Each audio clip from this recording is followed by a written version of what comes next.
coverage you can count on. You're watching WTVM News Leader 9. Sponsored by Montlick & Associates, Columbus Injury Attorneys. Thanks for joining us for News Leader 9 at 5 on this Election Day 2016. I'm Barbara Goche. And I'm Jason Dennis. This is it, one of the longest campaign seasons in election history. Coming down to this is voters from all over heading to the polls. ABC's Lana Zach and Marcy Gonzalez has the very latest. Good evening. This campaign has captivated and in some cases fatigued Americans unlike any before it. Still, there is palpable excitement here where Donald Trump is expected to have his campaign party or concession speech later tonight. The election reaches its apex today, and Donald Trump, the Republican nominee, seemed lighthearted as he cast his ballot in New York City. Tough decision. But for many Americans, it has been tough. It's been a very difficult process. It's not about this year who you're voting for. It's almost about who you're voting against. The latest polls show an uphill battle for Trump, who is back on Twitter today with a final appeal. Everybody's talking about the record turnout at the polls. It's amazing, but please go to the polls. We have a movement going on. They've never seen anything like it. Already today, the Trump campaign has filed a lawsuit against a polling location in Nevada. The judge has dismissed that claim. However, it may be an indication that this campaign may continue beyond this evening. Lana Zach, ABC News from Trump campaign headquarters in Midtown Manhattan. My colleague Marcy Gonzalez is just across town with the Clinton campaign. Yeah, after 576 days of campaigning, this is the final stop. You can see the stage being set here where Clinton, along with a huge group of supporters, will end this election day. The Democratic presidential candidate met this morning by a cheering crowd near her home in Chappaqua, New York. Hillary! Hillary! As Hillary Clinton voted for herself in this historic election, vying to be the first female commander-in-chief. I'll do the very best I can if I'm fortunate enough to win today. After a late night on the campaign trail, Clinton spending the rest of this election day prepping for tonight and what she hopes will be a celebration under the largest glass ceiling in New York City. There's no coincidence with the symbolism behind this place. Yet, along with a victory speech, Clinton aides say she also has a concession speech written, ready for either outcome tonight. Live in New York, Marcy Gonzalez, ABC News. Now back to you.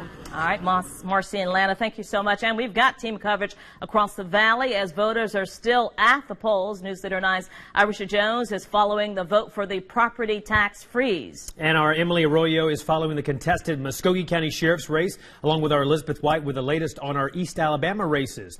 News Leader 9 has been following reports of how some voters in Muskogee County also say they're experiencing some issues at the polls. Our Jose Zozaya explains what early morning voters encountered.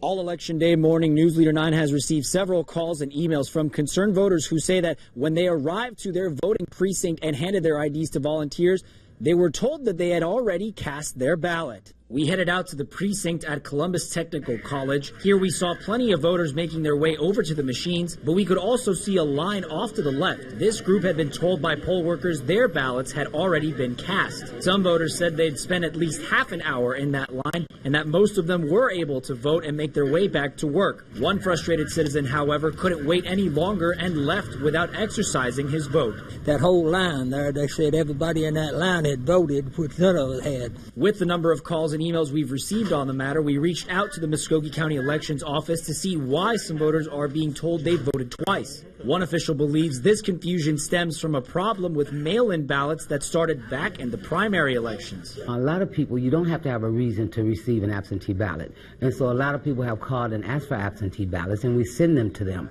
But they decide to go and vote instead. And if we haven't received the absentee ballot as being returned to us, then they can vote. And I think that that's what the problem has been.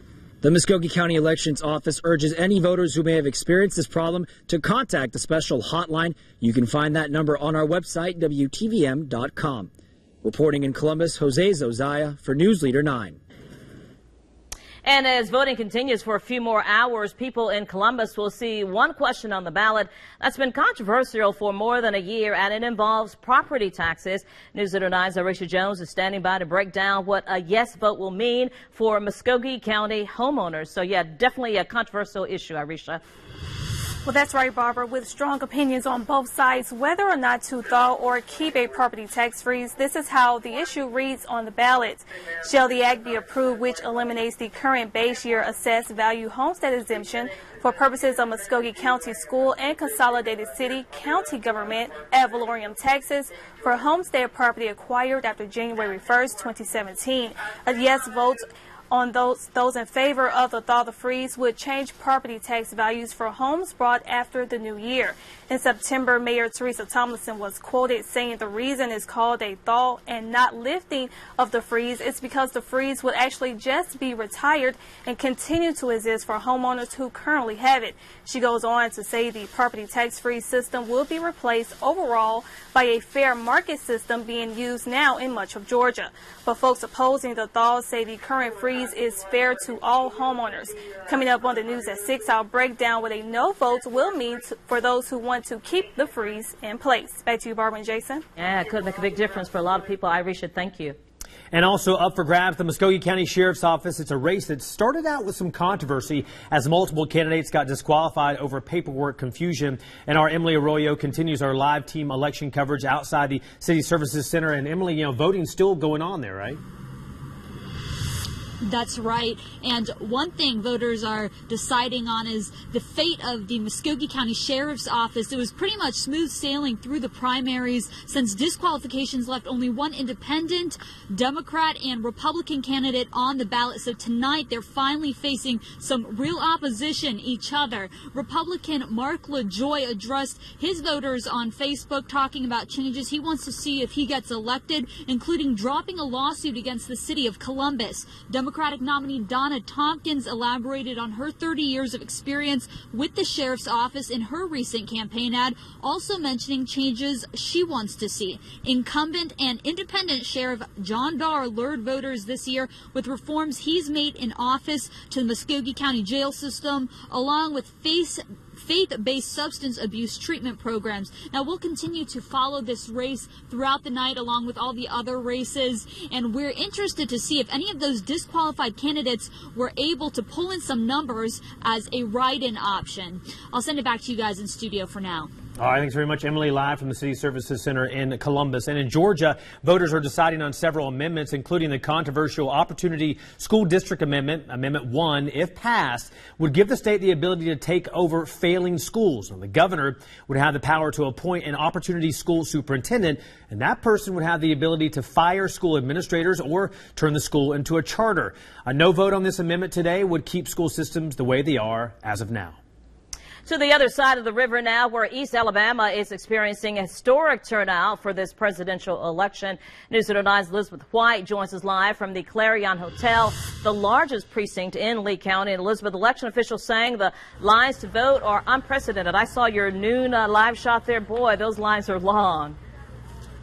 You know what? And the lines are getting even longer as people get off work. But I'm going to go ahead and step out of the way so you can take a live look at really a historic vote happening here in Lee County. You can see the line to get in to vote here at the Clarion Inn in Auburn is 2 stories tall, but we're told the line is moving relatively fast, between an hour and an hour and a half from start to finish. Now, election officials say for the first time in history, Lee County has more than 100,000 registered voters. Today's estimated voter turnout, a record 65%. So thankfully, poll workers are doing the best they can to get folks in and out. And the voters we have spoken with today are actually glad to see the long lines. Of course, the big draw is obviously this presidential election. However, East Alabama voters are also marking their ballots for the U.S. Senate race between Democrat Ron Crumpton and incumbent in that race, Republican Richard Shelby. Now, voters are also voting in the U.S. Representative's 3rd Congressional District race between Republican incumbent Mike Rogers and his challenger challenger Democrat Jesse Smith. So there's still plenty of time to vote here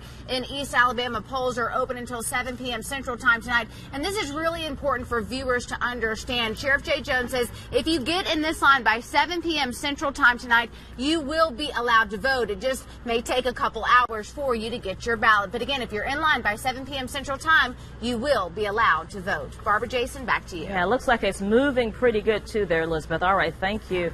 Staying in Alabama, voters will answer 3 questions today that could impact Auburn University, the state parks, and impeachment investigations.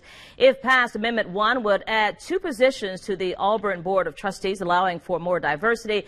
Amendment 2, if passed, would allow state parks to keep money they raise, meaning lawmakers will not be allowed to take money for the general fund. Amendment 6 could change Alabama's impeachment procedures. If it passes, a 2/3 vote would be needed in the Senate to convict an impeached official. And we've got you covered online as well. We've got complete coverage of this historic election on our website, WTVM.com. All you have to do is click on the election coverage banner that's there at the top of our homepage. One of the items you'll find is an interactive map of early voting across Georgia. We also have all the results listed on the page, which we will continue to update as they come into our newsroom. And those early voting numbers, records across Georgia. Absolutely. Polls are open until 7 Eastern in Georgia, 7 Central Time in Alabama. For parts of Russell County that observe Eastern Time, that's until 8 tonight. We'll have continuing coverage of the elections here on News Leader 9. Live team coverage continues on air beginning right after the polls close and throughout the night. And you can follow all of the results on the free mobile app. We'll also have live Facebook cut-ins on our Facebook page in between our local on-air cut-ins tonight. So we have got you covered on all fronts there tonight. All right, it has been a cloudy day as voters have been steadily streaming through polling places today, but no rain to keep people at home. And you can see lots of folks turning out. You're looking live right now. This is out in East Alabama, where you see at the Clarion Hotel, where folks are casting their ballots tonight. They've got some cover there, but they don't need it because no rain really on the way at all. Storm Team 9 Chief Meteorologist Derek Kincaid has a look at our Election Day forecast. Guys, thanks for staying. A few more hours, of course, out there for folks to vote, and no problems. The clouds are still with us. We noticed some showers down to the south, but a lot of what you see here not actually reaching the ground. We've been tracking that for the past day or so. Good chance of rain well south of here. Unfortunately, nothing like that around here. We, of course, would love dry weather on Election Day, but it would be nice to help break out of this drought. But no rain in the forecast anytime soon. Our temperatures right now on the cool side, 66 in Columbus, making it 63. So where those clouds have been in place today, those numbers have stayed in the 60s. And as we break down the rest of your evening, no issues again for voters still standing in line. It will be cooling off rather quickly, though, after 7 or 8 o'clock tonight, back down into the 50s. So don't forget to get the hour-by-hour weather via that WTVM weather app if you're on the go this evening. We'll have your full forecast right after the commercial break. All right, Derek, thank you. Some other news going on today as well. A shooting causes a scare as a Phoenix City school went into a lockdown where police say the shooting happened is straight ahead. And the site of the worst shooting spree in American history will not be forgotten. We'll tell you what the city of Orlando is planning to do with the nightclub where those shootings took place. And our coverage of this historic election day continuing. Thousands have already voted, but you still have time to get out and vote. This is a live picture now from East Alabama at the Clarion Hotel, where folks are indeed voting tonight. A lot of folks voting in Auburn. This is the biggest voting place in Lee County, and we're going to have updates on all these races coming up later tonight.